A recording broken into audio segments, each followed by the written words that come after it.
lucky that you guys have been letting me hang around for about the past 9, maybe 10 months now. Holy crap, man.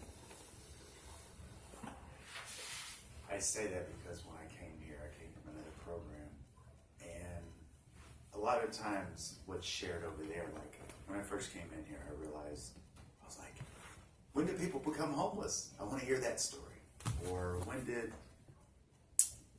somebody, when did the cops intervene? Or and then I realized, about the first 2 weeks I stayed really tight with my other sponsor. And he said, listen, just a suggestion. You might want to come to this program. He goes, really what it is just, it's more of a polish. And I realized,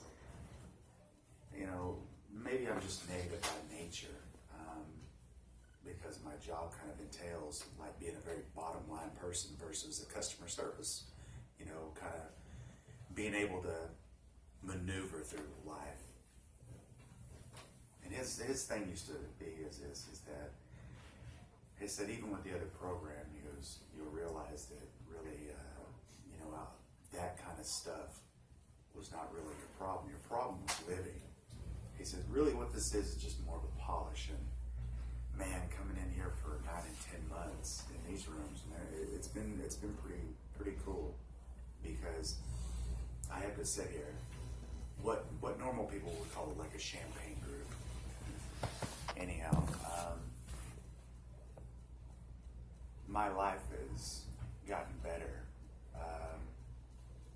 and I don't have to really completely 100% lash out, because if you had seen me probably 2 years ago, man, yeah. But man, I've been bouncing around to different states, and especially here lately.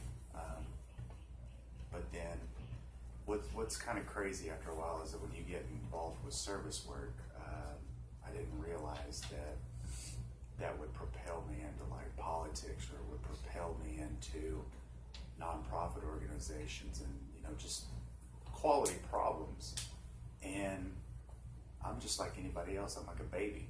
Like, I fumbled the ball 9 million times, but I get an opportunity to come in here. It was crazy, because once I got a home group, I realized that you sit around a business meeting, and when I first started coming into the rooms, there was a guy in there, and I know that like he was a billionaire when he took me to the meetings.